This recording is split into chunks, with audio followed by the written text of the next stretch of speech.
Hi, I'm Elaine Harding. Welcome to my blog at stampwithelaine.com. Today's video is on the new Stampin' Cut and Emboss machine, which is launching on the 1st of September. This is a sneak peek where it's straight out of the box. You have the Stampin' Cut platforms. Take out the packaging and the machine, and also the handle kit. Let's keep that aside for the moment. Your handle kit has got an Allen key, the screws and washers needed to pop into this crankshaft here.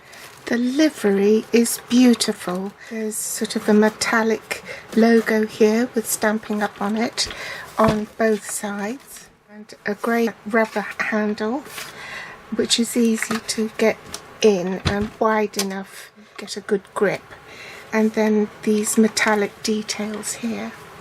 On the bottom you have rubber feet, which is flush with the top of the feet so that it won't knock off or anything. It's embedded into this raised bit here. So what's in the box? There is a packet of platforms, a list of instructions in 4 languages: English, French, German and Japanese, and there's a picture instructions on the back. This is the base platform, the base plate, which is the same as the basic platform on the Big Shot, and all the platforms are numbered. So your base plate is numbered 1. This is your die adapter plate, so that's 2, and then you have a pair of the normal cutting plates, which is numbered 3. These you can purchase as extras at a later date when you need them.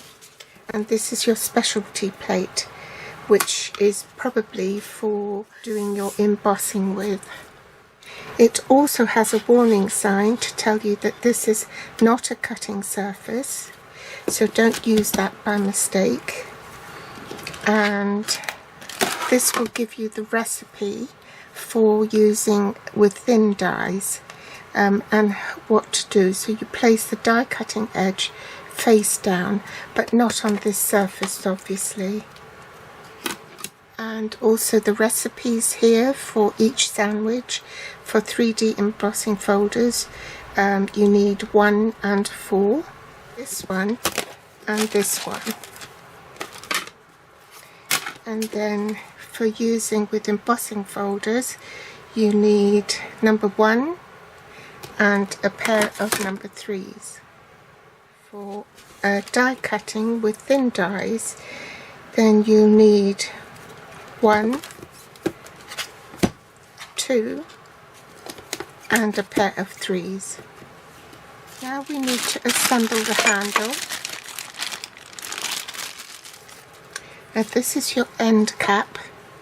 The crankshaft here, it's round on one side but it's flattened on the other, and in the handle you will see that it's round and then there's a flat surface there. So what you need to do is to marry this with this flat surface here. So let's put that in. With a screw you need to put the washer in first, then insert the screw into the hole in the machine, and then use the Allen key and just turn it and screw it down, and then tighten it as far as it will go, and then keep this somewhere safe in case you have to dismantle the handle again for portability if you want to take it somewhere with you. And then you just close that gap there with the end cap. So pop that in and then it's ready to go. You'll notice that in the new design of the Stamp and Cut and Emboss machine is that the platform on this is a lot thicker, and so when you actually pull it down and you hear it plop and it rests on your work surface, it's all enclosed here so that there are no gaps and you won't lose your dies or anything like that underneath the machine. Now I'm making a comparison with the new platform 1 of the Stampin' Up's Stamp and Cut machine with the basic platform of the Big Shot, and they appear to be the same size. Let me measure the depth of that. It's 1/2 inch, or approximately 1/2 inch, and so is this one.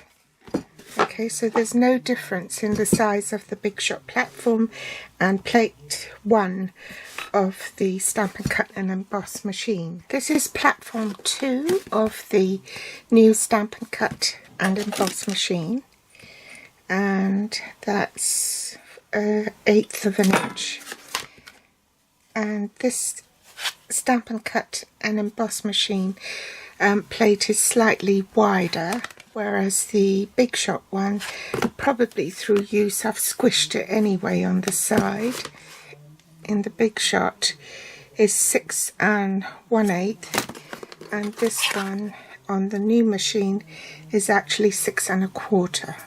As far as the pair of plate 3, which are the cutting plates, there is no difference in size at all. Where the chamfered edge is on the Big Shot plates, as well as on the Stamp and Cut Emboss machine on plates 3, it's exactly the same profile. Comparison with the grey plate, which is used for embossing, and the blue plate that they brought out, and that again is about 1/8 of an inch. This is 1/8 of an inch, so there's no difference in the specialty plate of the new machine, which is in grey, and the blue one that Stampin' Up brought out when they changed the thicknesses of their 3D embossing folders. So I'm going to test out the new machine using the new style 3D embossing folder, also trying to use the old style dynamic embossing folders that I've still got a hold of.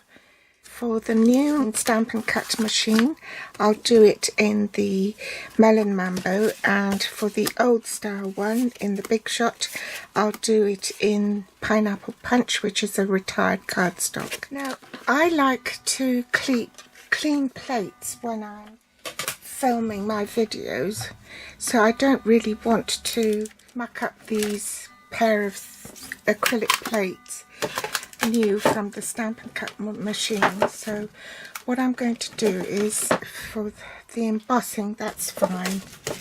So I need, the recipe will be here, and for a 3D embossing folder it says use with platform 1 and the grey plate, platform 4, which is the grey one. Have the logo on the top, and so I'll pop that in. Is that on my platform 1 together with platform 4 through, and that's come out beautifully. So that's a comparison between the new machine and the Big Shot machine. So they're both equally well embossed. Now we're going to try it with the old style dynamic embossing folders. So for that you will need the dynamic embossing folder, put your cardstock in, and this time we'll just use one of the acrylic plate because this embossing folder is thicker. Then we'll run it through, and as I say, you never force the machine. If you force it, then check your sandwich is correct. So that's the Big Shot, and that's the new Stampin' Cut machine. Now these embossing folders were designed for the mini Stampin' Cut and Emboss machines, but as we're testing the thickness of these are the standard embossing folders, and for this you will need your platform 1 of the platform 3s, the cardstock with the Stampin' Up logo on the top. Pop that in there. The second number 3 plate, and then run it through the machine.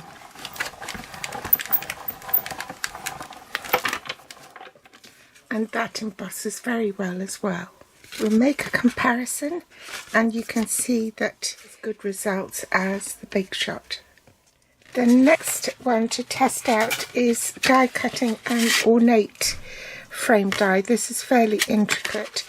So since we've already established that there's no difference and it's the same profile as the new platform 3s from the Stampin' Cut and Emboss machine, I'm going to use my old plate because I don't want to spoil the new ones. Pop that through at an angle, pop this plate on top, and then put it through the Stampin' Cut machine. This one was run through the new Stampin' Cut machine, and I only ran it through the once and it cut perfectly. This one I ran it through the Big Shot with only once, and you can see it still left bits uncut. So from that experiment comparing old with new, I would say that I'd much prefer using Stampin' Up's own brand of Stampin' Cut and Emboss machine. If you're anything like me and you just want to dive in and get using it straight away, you forget to look at the instructions. But it does say that you can only use a single sheet of cardstock at a time, and if you try to cut multiple sheets of paper or paper thicker than cardstock on material other than paper, you could damage the machine and the dies. It also warns you against using plates or adapters from other manufacturers. Well, that's a given, isn't it? You could also damage the machine that way. And if your sandwich has difficulty going through, then make sure you have got the correct sandwich and the correct plates in the correct order. If the plate in the sandwich isn't correct, you could damage the machine. You can use dies and embossing folders from other manufacturers in the Stampin' Cut and Emboss machine. But it does warn you that if you have different thicknesses in other products, you may need to use a shim and adjust the sandwich height. If it's too high, don't force it through the machine because again you could damage the machine. It weighs about 8.1 pounds or 3.67 kilograms. There are optional magnetic plates. See if I can find it. Yeah, magnetic cutting plate. These are optional extras.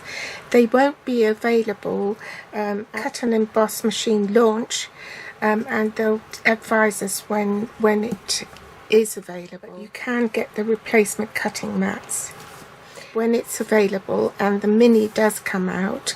So this is a mini version of the 6-inch platform one I've just shown you. It does say don't use these platforms with the bigger machine. Use the platforms that were supplied with the machine to have longevity over your new machine. And there's a 3-year warranty. Thanks for joining me today, and I'll be back soon. Bye.